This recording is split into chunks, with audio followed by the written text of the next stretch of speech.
नमस्कार दोस्तों, स्वागत है आप सभी का तैयारी जीत के चैनल पर। खंड शिक्षा अधिकारी की परीक्षा काफ़ी निकट है और अब हमारा पूरा फोकस जो है प्रीवियस ईयर्स के क्वेश्चंस के रिवीजन पर होना चाहिए। ठीक है, एमसीक्यू फॉर्म में जो वीडियो अब तक आ रहे थे वो तो आएंगे ही, लेकिन साथ में अधिक से अधिक क्वेश्चंस का रिवीजन करने के लिए इस तरह के वीडियो, जिसका कि आज पहला वीडियो मैं अपलोड करने जा रहा हूँ, ये पर्यावरण का है। इसमें सभी प्रश्न जो हैं प्रीवियस ईयर्स के पूछे गए हैं। इस तरह के 4 से 5 वीडियो हर विषय के आएंगे ताकि आपकी तैयारी बेहतर से बेहतर हो सके। ठीक है, करंट अफेयर पे भी मैं जो है 2 वीडियो बनाऊंगा जिसमें कि 70 या 80 क्वेश्चंस हर वीडियो में होंगे। और मैथ्स और रीजनिंग के लिए मैं माफ़ी चाहूँगा, उसके वीडियो में नहीं दे पाया, फिर भी मेरी कोशिश रहेगी कि कम से कम 1 से 2 वीडियो उसका भी दे दूँ। ठीक है, फिलहाल आज की वीडियो जो है महत्वपूर्ण है, 1 लाइनर क्वेश्चंस है। सारे के सारे क्वेश्चंस जो है पूछे जा चुके हैं प्रीवियस ईयर्स में, इसलिए किसी भी प्रश्न को हल्के में ना लें। चलिए शुरू करते हैं आज का वीडियो। मज़ेदार वीडियो है, वीडियो पसंद आए तो वीडियो को लाइक करिएगा, अपने दोस्तों के बीच में शेयर करें और चैनल को ज़रूर सब्सक्राइब करें। पर्यावरण संरक्षण अधिनियम, वन्य जीव अधिनियम, छाता विधान, ग्रीन बेल्ट, ग्रीन मफलर, चिपको आंदोलन, एपिको आंदोलन, ये क्वेश्चंस ऐसे हैं जो बार बार पर्यावरण के सेक्शन में जो है पूछे ही जाते हैं परीक्षा में। ठीक है, तो आपको पता होना चाहिए। पर्यावरण संरक्षण अधिनियम किस वर्ष पारित हुआ? 1986 में। वन्य जीव अधिनियम 1972, प्रोजेक्ट टाइगर 1973, चिपको आंदोलन 1973, चंडी प्रसाद भट्ट के नेतृत्व में हुआ था उत्तराखंड के चमोली में चिपको आंदोलन। इसके अलावा एपिको आंदोलन कर्नाटक में। और एक प्रश्न ये भी पूछा गया पिछले दिनों यूपीपीसीएस की परीक्षा में, पर्यावरण संरक्षण अधिनियम को अन्य किस नाम से जाना जाता है? छाता विधान। किस नाम से? छाता विधान। चलिए अगला प्रश्न देखते हैं। क्लोरोफ्लोरोकार्बन के बाद ओजोन स्तर का दूसरा प्रमुख विध्वंसक यौगिक कौन सा है? ओजोन लेयर में जो होल होता है उसके लिए क्लोरोफ्लोरोकार्बन सबसे महत्वपूर्ण भूमिका निभाता है, लेकिन इसके बाद दूसरा यौगिक कौन सा है? ये क्वेश्चन पूछा गया है। Nitrogen dioxide. आपको याद रखना है, क्लोरोफ्लोरोकार्बन नाइट्रोजन डाइऑक्साइड जो है ओजोन लेयर में होल करता है। ओजोन लेयर से संबंधित प्रोटोकॉल कौन सा है? Montreal protocol. ठीक है, आगे और भी क्वेश्चन देखेंगे जो कि पूछे गए हैं परीक्षा में। ओजोन लेयर की इकाई किसमें मापी जाती है? डॉप्सन। ध्वनि की इकाई क्या है? डेसिबल। इस तरह के प्रश्न पूछे जाते हैं। तो ओजोन लेयर की इकाई क्या है? डॉप्सन। ध्रुवों पर ओजोन लेयर जो है अधिक उसमें होल होता है बाकायदा अन्य जगहों की तुलना में, केवल ध्रुवों पर। ये एक लंबा कंसेप्ट है, किसी अन्य वीडियो में हम समझने की कोशिश करेंगे। ठीक है, इसीलिए ओजोन लेयर के संदर्भ में जो सबसे बड़ी संस्था है जो काम करती है वो नॉर्वे के ओस्लो में है। राष्ट्रीय हरित न्यायाधिकरण अधिनियम कब पारित किया गया? सन 2010 में। आज के इस वीडियो में सारे प्रश्न पूछे जा चुके हैं। पर्यावरण पर स्पेशल वीडियो है। इसी तरह के वीडियो जो है आपको हर विषय पर मिलेंगे। अपनी राय कमेंट में ज़रूर दें कैसा लगा ये वीडियो। आपको पसंद आए तो वीडियो को लाइक ज़रूर किया करें। मेघ बीजन में किन यौगिकों का प्रयोग किया जाता है? मेघ बीजन है क्या? असमय बारिश कराने के लिए बादलों में जो सीडिंग की जाती है उसको मेघ बीजन कहा जाता है। ठोस CO2 और आयोडीन के यौगिकों का प्रयोग किया जाता है असमय वर्षा कराने के लिए, उसी को कहा जाता है मेघ बीजन। ठीक है, पूछा गया प्रश्न है, धारणीय सतत विकास स्थायी विकास की अवधारणा सर्वप्रथम किसके द्वारा प्रतिपादित की गई? ब्रंटलैंड द्वारा 1987। ठीक है, धारणीय विकास का मतलब पता है ना आपको? मैंने बताया था अपने पर्यावरण के वीडियो में कि पर्यावरण का भी जो है विकास साथ में होता रहे और मनुष्यों का विकास भी साथ में होता रहे, पर्यावरण को कोई क्षति ना हो। इस तरह का विकास धारणीय विकास कहलाता है। टिकाऊ विकास भी इसको कहा जाता है, स्थायी विकास भी, और सतत विकास भी इसी को कहा जाता है। पानी को साफ करने के लिए किस यौगिक का प्रयोग किया जाता है? क्लोरीन का। क्वेश्चन घुमा करके अभी हाल ही में पूछा गया था पिछले 1-2 वर्षों में कि स्विमिंग पूल में नहाने से त्वचा छिल जाती है। ऐसा क्या होता है स्विमिंग पूल में? तो क्लोरीन से पानी को स्वच्छ किया जाता है और इसी कारण से जो है स्विमिंग करने वाले व्यक्ति की त्वचा जो है छिल जाती है। इसके अलावा एक प्रश्न पूछा गया कि वाटर ट्रीटमेंट प्लांट में कौन सी गैस का प्रयोग किया जाता है जो कि आसपास के रहने वाले निवासियों के लिए हानिकारक होता है? तो क्लोरीन की गैस, ठीक है, गंध रहित गैस होती है और इसको लेने के बाद लंग्स जो है जाम हो जाते हैं और 5 से 6 घंटों में व्यक्ति की मृत्यु हो जाती है। तो क्लोरीन गैस एक हानिकारक गैस है जिसका प्रयोग स्वच्छ जल को स्वच्छ बनाने के लिए किया जाता है, ठीक है। चलिए, पूछा गया प्रश्न है, पारिस्थितिकीय अध्ययन की आधारभूत इकाई क्या है? पारिस्थितिक तंत्र। पेड़ पौधों और कीटों की विविधताओं के संदर्भ में ये प्रश्न है कि सबसे ज़्यादा जैव विविधता कहाँ पाई जाएगी? पेड़ पौधों की विविधता, कीटों की विविधता सबसे ज़्यादा पाएगी विषुवत रेखा पर, भूमध्य रेखा पर। पूछा गया प्रश्न है सदाबहार वर्षावन कहाँ पाए जाएंगे? भूमध्य रेखा पर। ऑप्शन में भूमध्य रेखा, ध्रुवीय रेखा पर, ठीक है, इसके अलावा 30 से 40 डिग्री अक्षांश पर, इस तरह के ऑप्शन हो सकते हैं। तो आपको पता होना चाहिए इसका कंसेप्ट मैंने बहुत अच्छे से क्लियर किया हुआ है पर्यावरण के वीडियो पे। 40,000 लोगों ने उस वीडियो को देखा है, अच्छा रिस्पॉन्स रहा है। अगर आप नए हैं तो उस वीडियो को देख लीजिएगा, उसका लिंक मैं डिस्क्रिप्शन में दे रहा हूँ उस वीडियो का, ठीक है। भारत में सदाबहार वर्षावन कहाँ पाए जाते हैं? पश्चिमी घाट और पूर्वी हिमालय में, ठीक है।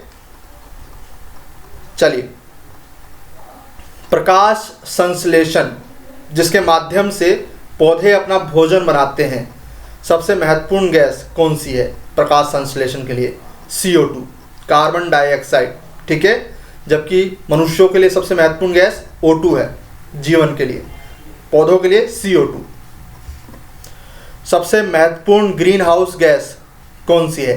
कार्बन डाइऑक्साइड, मीथेन, नाइट्रोजन के oxides, CFCs, halogen, water vapour, ठीक है। तो इस तरह के प्रश्न पूछे जाते हैं। Green house gas, green house gas क्या है? ये वो गैसेस हैं जिससे कि भूमंडलीय ऊष्मा बढ़ती है, यानी कि पृथ्वी गर्म होती है, जिसके वजह से क्या होता है? ग्लेशियर्स पिघलते हैं और ग्लेशियर्स पिघलेंगे तो क्या होगा?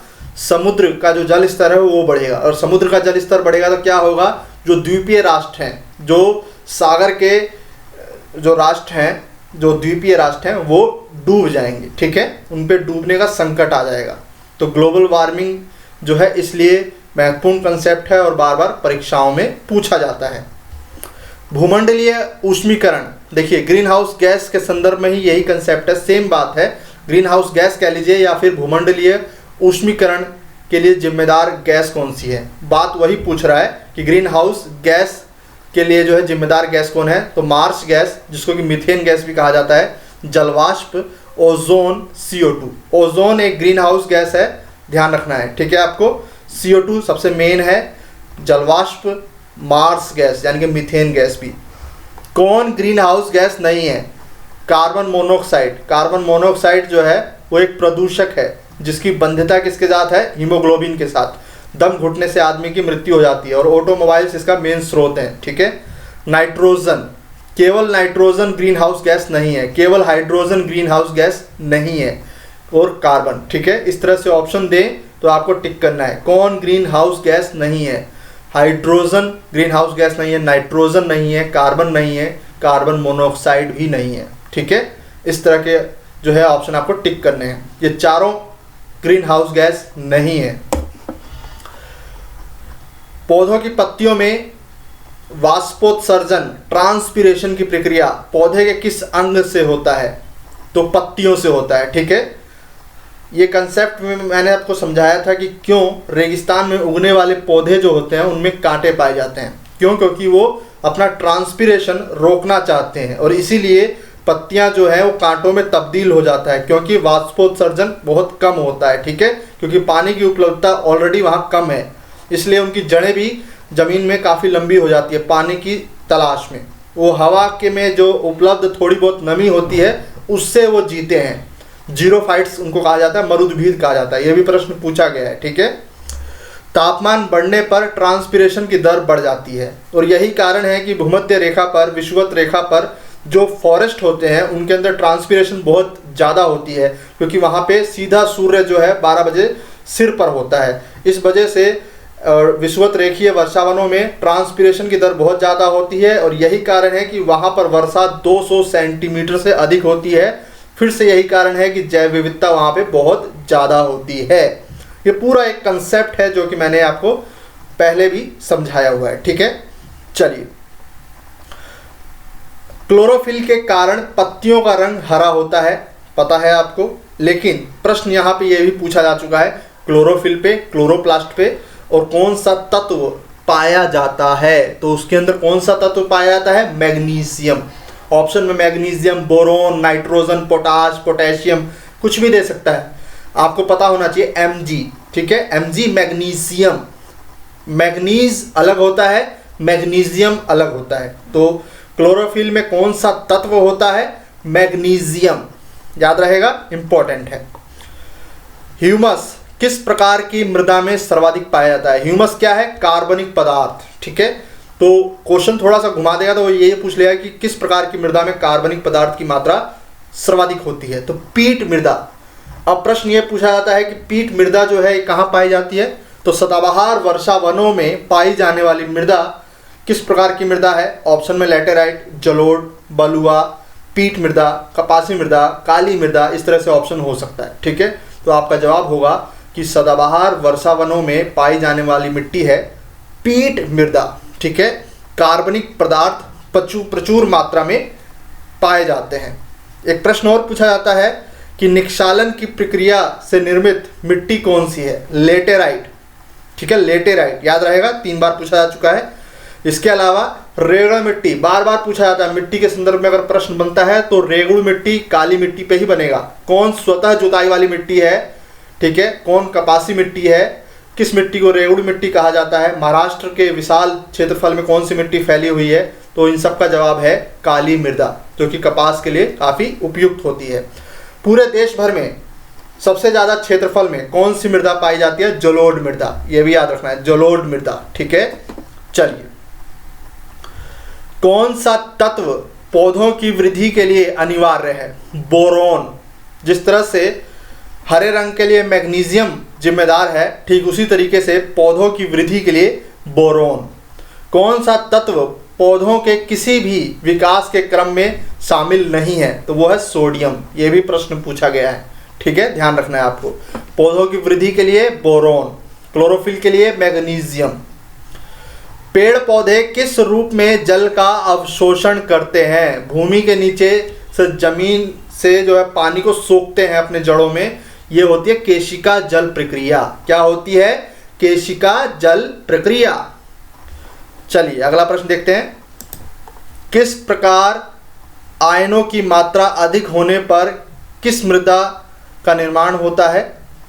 क्वेश्चन ये है कि किस प्रकार के आयनों की मात्रा अधिक होने पर अम्लीय मृदा का निर्माण होता है? तो हाइड्रोजन के आयन जब भूमि में बढ़ जाते हैं तो वहाँ पर अम्लीय मिट्टी का निर्माण होता है। और आपको पता होना चाहिए अम्लीय मिट्टी जो है किसकी खेती के लिए उपयुक्त है? खट्टे फलों के लिए, चाय की खेती के लिए, नींबू की खेती के लिए, ठीक है। तो पता होना चाहिए चाय की खेती के लिए अम्लीय मृदा सबसे उपयुक्त होती है और इसमें हाइड्रोजन के आयन अधिक होते हैं। अब अम्लीय मृदा की बात हो गई तो क्षारीय मृदा की भी बात होगी। किस प्रकार के आयनों की मात्रा अधिक होने पर क्षारीय मृदा हो जाती है? तो पोटेशियम और सोडियम, ठीक है, पोटेशियम और सोडियम पूछे गए हैं प्रश्न। घटपर्णी पौधा 4 से 5 बार पूछा गया है घुमा फिरा करके। एक बार पूछ लिया था कि इसके उदाहरण इनमें से कौन सा है, कौन सा निम्न में से घटपर्णी पौधा है। एक बार पूछ लिया कि घटपर्णी पौधे कीटों को यानी कि कीट मक्खी मच्छरों को क्यों खाते हैं। एक बार प्रश्न पूछा कि घटपर्णी पौधा का कौन सा अंग जो है वो घट में परिवर्तित हो जाता है, ठीक है। इस तरह के प्रश्न जो है पूछे गए हैं। तो घटपर्णी एक ऐसा पौधा होता है जो अपने अंदर नाइट्रोजन की कमी को पूरा करने के लिए दूसरे कीट मच्छरों को खाता है, ठीक है। और ये कहाँ पाया जाता है? भूमध्य रेखीय विषुवतीय प्रदेश में, भारत में पूर्वी हिमालय क्षेत्रों में, जहाँ की सदाबहार आर्द्र पर्णपाती वन पाए जाते हैं, ठीक है। घटपर्णी पौधे कौन से होते हैं, ये प्रश्न को याद रख लीजिए। मैं नाम बता रहा हूँ, यूट्रिकुलेरिया, नेपेंथीस, बार बार जो पूछा गया है वो नेपेंथीस पूछा गया है, नेपेंथीस, ड्रोसेरा, डायोनिया, ये सभी नाम है घटपर्णी पौधे के। ठीक है, नाइट्रोजन की कमी को पूरा करने के लिए जो है ये कीट को खाते हैं, मांसाहारी पौधे कहलाते हैं। पेड़ों पर उगने वाले दूसरे प्रकार के पौधे, ठीक है, तो ये क्या कहलाते हैं, अधिपादप, ऑर्किड्स। ठीक है, यह भी भूमध्य रेखीय वर्षावनों की एक पहचान है। पारिस्थितिकीय निके शब्द का प्रयोग सर्वप्रथम किसने किया, ग्रीनेल्स ने 1971 में। निकेत एक सूक्ष्म निवास है जिसमें एक ही प्रकार की जाति अथवा उपजाति निवास करती है। ठीक है, यह इसकी परिभाषा है पारिस्थितिक निकेत की। अब एक प्रश्न पूछा गया है कि पारिस्थितिकीय पदछाप क्या है। जीवन के पूर्ण रूप से धारणीय करने के लिए आवश्यक न्यूनतम भूमि को पारिस्थितिकीय पदछाप कहा जाता है। ठीक है, पारिस्थितिक तंत्र शब्द का प्रयोग सबसे पहले किसने किया है, एजी टेंसले ने 1935 में। किस प्रकार के रंग में प्रकाश संश्लेषण की प्रक्रिया तेज होगी, लाल और नीला प्रकाश में। याद रहेगा, लाल और नीला प्रकाश में पौधों की प्रकाश संश्लेषण की प्रक्रिया सर्वाधिक तेज होती है। प्रकाश संश्लेषण की क्रिया में CO2 तथा H2O का क्रमशः क्या होता है, CO2 का होता है अपचयन और H2O का होता है ऑक्सीकरण, ऑक्सीडेशन। ठीक है, प्रकृति के मेहतर स्कैवेंजर्स किसे कहा जाता है, अपघटक और कवक को, कवट लिखा है, मिस्टेक है, कवक। ऊर्जा का प्रवाह सदैव एक ही दिशा में होते हुए कई पथों से किस में गुजरता है, खाद्य जाल में। ठीक है, खाद्य जाल में। पृथ्वी पर अधिकांश पौधों के लिए नाइट्रोजन अनिवार्य है, लेकिन ये नाइट्रोजन वो किस रूप में धारण करते हैं ये आपको पता होना चाहिए, नाइट्रेट रूप में। ऑप्शन में जो है nitrite, D nitrite, nitrate, nitrogen सीधा लिखा हुआ होगा, कई बार पूछा गया प्रश्न है, तो आपको याद रखना है नाइट्रेट, नाइट्रेट। ठीक है, सिर्फ नाइट्रोजन लिखा हो तो भी वो गलत हो जाएगा। पौधे नाइट्रोजन को नाइट्रोजन के रूप में नहीं लेते हैं, वो नाइट्रेट के रूप में लेते हैं। एक प्रश्न पूछा गया है कि धान का पौधा नाइट्रोजन को किस रूप में लेता है, अमोनिया के रूप में धारण करता है। किस रूप में, अमोनिया के रूप में। एक और प्रश्न पूछा गया है, पॉलिश किए हुए चावल में किस विटामिन की कमी हो जाती है, विटामिन B1 जिसका रासायनिक नाम है थायमीन और जिसकी कमी से होने वाला रोग है बेरी बेरी। क्वेश्चन सीधा पूछेगा कि पॉलिश किए हुए चावल से किस रोग के होने की संभावना है, बेरी बेरी। ठीक है, पता होना चाहिए किस विटामिन की कमी से जो है बेरी बेरी रोग होता है, थायमीन। गोल्डन चावल पे कई बार प्रश्न पूछा गया है, गोल्डन चावल में कौन सा विटामिन पाया जाता है, विटामिन ए। विटामिन ए की कमी से होने वाला रोग कौन सा है, रेटिनॉल, इसका रासायनिक नाम है, होने वाला रोग है रतौंधी। ठीक है, एक बात ध्यान रखिएगा, वर्णांधता ये भी आंखों से संबंधित एक व्याधि है जिसमें आदमी हरे और लाल रंग में अंतर नहीं कर पाता है, लेकिन ये किसी विटामिन की कमी से नहीं होता है बल्कि ये एक आनुवंशिक बीमारी है। ठीक है, विटामिन ए की कमी से होने वाला रोग है रतौंधी। वर्णांधता एक आनुवंशिक बीमारी है जो कि आंख से संबंधित व्याधि है, रोग है। चलिए, कंसेप्ट क्लियर। चलिए आगे बढ़ते हैं। पुलिस द्वारा प्रयोग में लाए जाने वाला आंसू गैस क्या है, यह भी क्वेश्चन पूछा गया है, क्लोरोपिक्रीन। शौचालय में जो तेज गंध आंखों में लगती है वो क्या है, वो अमोनिया है। इसके अलावा सिरका का रासायनिक नाम क्या है, एसिटिक एसिड। इमली में क्या होता है, टार्ट्रिक एसिड, पूछे गए हैं प्रश्न ये। चींटी के डंक में क्या होता है, फॉर्मिक एसिड। सेब के रस में क्या होता है, मैलिक एसिड। मक्खन में क्या होता है, ब्यूटारिक एसिड। अब गलत नहीं होना चाहिए। ठीक है, प्रश्न जब कहीं से पूछे आपका जवाब जो है हाजिर होना चाहिए। सारा कुछ मैंने बता दिया है पहले भी और आज फिर आप रिवाइज कर रहे हैं। लाफिंग गैस का रासायनिक नाम क्या है, नाइट्रस ऑक्साइड, नाइट्रस ऑक्साइड। फलों को पकाने में सक्षम गैस कौन सी है, एसिटिलीन। अगर एसिटिलीन ऑप्शन में ना हो तो एथाइलीन होगा, कई गैसेस हैं। ठीक है, एसिटिलीन, इथाइलीन। बायोडीजल बनाने में किस वनस्पति का प्रयोग किया जाता है? रतन जोत, इंग्लिश वर्जन में लिखा होगा जेट्रोफा, ठीक है। गन्ने की खोई का भी प्रयोग किया जाता है, ये प्रश्न भी पूछा गया है। धान के खेत किस ग्रीन हाउस गैस का बहुत बड़ा स्रोत होते हैं? तो मीथेन गैस, जिसको कि मार्स गैस भी कहा जाता है। इसके अलावा कोयले की खदानें, आर्द्र स्थल, दलदल भूमियाँ, ये सभी जो है मीथेन गैस यानी कि CH4 मार्स गैस का जो है स्रोत होती हैं, ठीक है। अब यहाँ से अगर प्रश्न पूछा जाए तो गलत नहीं होना चाहिए। मीथेन गैस एक ज्वलनशील गैस होती है। नाइट्रोजन, हाइड्रोजन, फॉस्फोरस तथा कार्बन के चक्रों में से सर्वाधिक ऊर्जा की आवश्यकता किसमें होगी? हाइड्रोजन चक्र में। जेट विमानों का ईंधन क्या होता है? हाइड्रोजन, जो कि यूज़ कर लेने के बाद धुएं के रूप में क्या छोड़ता है? ऑक्सीजन, ठीक है। संवेग संरक्षण पर चलता है आपका जेट विमान। प्रकाश संश्लेषण द्वारा सूर्य से प्राप्त ऊर्जा को किस ऊर्जा में बदल दिया जाता है? सही जवाब है रासायनिक ऊर्जा। चलता हुआ पानी, क्वेश्चन इस तरह से भी पूछा गया है कि चलते हुए पानी में कौन सी ऊर्जा स्टोर रहती है? घुमा करके थोड़ा सा ये प्रश्न पूछा गया है कि किस ऊर्जा सिद्धांत पर विद्युतपन बिजली संयंत्र काम करते हैं? तो काइनेटिक एनर्जी, ठीक है, काइनेटिक एनर्जी। जबकि पानी अगर स्थिर है तो उसके अंदर कौन सी ऊर्जा है? पोटेंशियल एनर्जी, ठीक है, पोटेंशियल एनर्जी। पंखे के अंदर जो पंखा चलता है उसके अंदर दो एनर्जी होती है, काइनेटिक एनर्जी और पोटेंशियल एनर्जी दोनों। एटीपी किस क्रिया द्वारा ऊर्जा मुक्त करते हैं? जलीय अपघटन द्वारा, जलीय अपघटन। प्रत्येक पोषण स्तर पर कितने प्रतिशत ऊर्जा जैवीय क्रियाओं में उपभोग कर ली जाती है? 90%। ये क्वेश्चन भी 3 से 4 बार पूछा गया है। दूसरे तरीके से घुमा करके क्वेश्चन पूछा जाएगा कि एक जीव से दूसरे जीव जाने पर जो ऊर्जा है, जैविक ऊर्जा है, वो कितने प्रतिशत जो है ट्रांसफर की जाती है? तो केवल 10% ऊर्जा का स्थानांतरण होता है एक जीव से दूसरे जीव में जाने पर, ठीक है। 90% जो ऊर्जा है वो खपत कर ली जाती है। पौधों में जल का परिवहन किसके द्वारा किया जाता है? जाइलम, जाइलम द्वारा।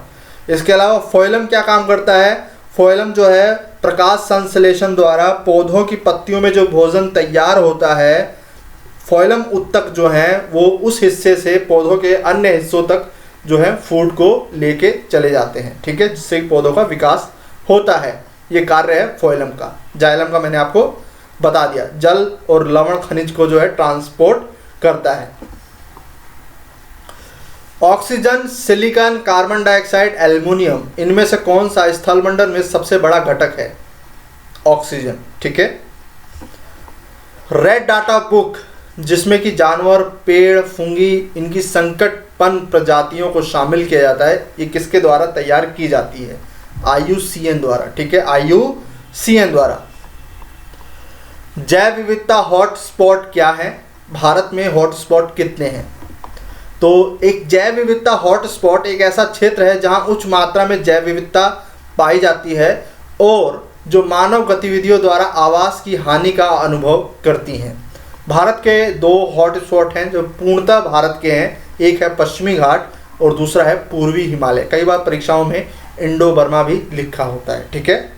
चलिए, नाइट्रोजन चक्र में मिट्टी नाइट्रेस को मुक्त नाइट्रोजन में किसके द्वारा बदल दिया जाता है? ठीक है, तो डीनाइट्रीफाइंग बैक्टीरिया द्वारा जो है नाइट्रोजन को नाइट्रेस में बदल दिया जाता है। जैव उर्वरक पानी फर्न एजोला और साइनोबैक्टीरिया एनाबिना के बीच का संबंध क्या है? ऑप्शन में सहजीवी, परोपकारिता, ठीक है, परजीवी, इस तरह के ऑप्शन मिलेंगे। तो इन दोनों के बीच में संबंध किस चीज़ का है? सहजीवी हैं, एक साथ खाते हैं, पीते हैं, एक का खाना दूसरे का भी खाना हो जाता है, सहजीविता है इनके बीच का संबंध। लक्षद्वीप किस प्रकार का द्वीप समूह है? तो ये एक प्रवाल द्वीप समूह है, प्रवालों पर निर्मित द्वीप समूह है लक्षद्वीप। इसके अलावा प्रवाल और मूंगे की चट्टानें कहाँ पाई जाएंगी? मन्नार की खाड़ी में, अंडमान निकोबार द्वीप समूह में, सुंदरवन डेल्टा, ठीक है। इस तरह के प्रश्न जो है पूछे गए हैं। जैव विविधता पर प्रथम अभिसमय सम्मेलन कब हुआ? तो ये हुआ था रियो डी जनेरियो ब्राज़ील में, जिसको कि पृथ्वी शिखर सम्मेलन भी नाम दिया गया। 5 जून 1992 को हुआ। ठीक है, 5 जून 1992 को। कार्टाजेना प्रोटोकॉल किससे संबंधित है और कब लागू हुआ? जैव सुरक्षा से संबंधित है आपका कार्टाजेना प्रोटोकॉल। 11 सितंबर सन 2003 को हुआ, लागू हो गया ये। ठीक है। नागोया प्रोटोकॉल किससे संबंधित है और कब लागू हुआ? तो नागोया प्रोटोकॉल आनुवांशिक संसाधनों की पहुंच तथा लाभ जो उससे हुआ उसको साझेदारी से संबंधित है, और आईची लक्ष्य भी इसी से संबंधित है, नागोया प्रोटोकॉल से पूछे गए प्रश्न है। भारत का पहला समुद्री राष्ट्रीय उद्यान कौन सा है? तो कच्छ की खाड़ी में है समुद्री राष्ट्रीय उद्यान, कच्छ की खाड़ी में, गुजरात। प्रत्येक वर्ष ओजोन दिवस कब मनाया जाता है? 16 सितंबर को। कौन सा प्रोटोकॉल ओजोन लेयर के संरक्षण से संबंधित है? तो मॉन्ट्रियल प्रोटोकॉल। ये जो ओजोन लेयर में जो छेद करने वाले कारक हैं, क्लोरोफ्लोरोकार्बन, हैलोजेंस, इनके ऊपर रोक लगाने का कार्य करता है आपका मॉन्ट्रियल प्रोटोकॉल। और यही कारण है कि अभी हाल ही में भारत सरकार ने फैसला लिया है कि अब एसी जो बन रहे हैं उनमें न्यूनतम तापमान 24 डिग्री सेल्सियस ही रहेगा, इससे कम वो नहीं कर सकते हैं। अभी लेटेस्ट करंट अफेयर का क्वेश्चन है जो कि मैंने कराया हुआ है। डिफ़ॉल्ट सिस्टम होकर के आएगा, मिनिमम 24 डिग्री सेल्सियस तापमान ही एसी का हो पाएगा। सबसे बड़ा होल ओजोन लेयर में किस राष्ट्र के ऊपर बना हुआ है? तो नॉर्वे, कनाडा, अंटार्कटिका संयुक्त रूप से। ठीक है, ध्रुवीय राष्ट्रों पर। माधव गाडगिल किस क्षेत्र को पारिस्थितिक रूप से महत्वपूर्ण घोषित किया है? सीधा सीधा प्रश्न पूछा गया है कि माधव गाडगिल किससे संबंधित है। तो वहाँ पे कई तरह से कृषि, बैंकिंग, पारिस्थितिक रूप से जो है पश्चिमी घाट को पहचान दिलाने के लिए। ठीक है, तो पश्चिमी घाट सह्याद्री को पारिस्थितिकी रूप से हॉट स्पॉट साबित करने के लिए संबंधित था माधव गाडगिल समिति। दक्षिण भारत की सबसे बड़ी जनजाति कौन सी है? एक प्रश्न पूछा गया है। देश की वह एकमात्र जनजाति जो वन्य जीव संरक्षण के लिए प्रसिद्ध है। तो आंध्र प्रदेश की चेंचू जनजाति, जो कि दक्षिण भारत की सबसे बड़ी जनजाति है, निवास करती है नागार्जुन श्रीशैलम टाइगर रिजर्व के आसपास। ठीक है, और इनकी भाषा भी क्या है? चेंचू। बिली अर्जन सिंह का नाम किस राष्ट्रीय उद्यान से संबंधित है? यूपी का एक क्वेश्चन पूछा गया है इस पर। दुधवा राष्ट्रीय उद्यान लखीमपुर खीरी उत्तर प्रदेश में स्थापित टाइगर रिजर्व है, और इन्हीं के जो है प्रयासों से इसको स्थापित किया गया है। बिली अर्जन सिंह। पर्यावरण के संदर्भ में सबसे सर्वोच्च पुरस्कार अभी तक का कौन सा है? टायलर पुरस्कार, टायलर। ठीक है, पवन सुखदेव को दिया गया है। क्वेश्चन पूछा जा सकता है।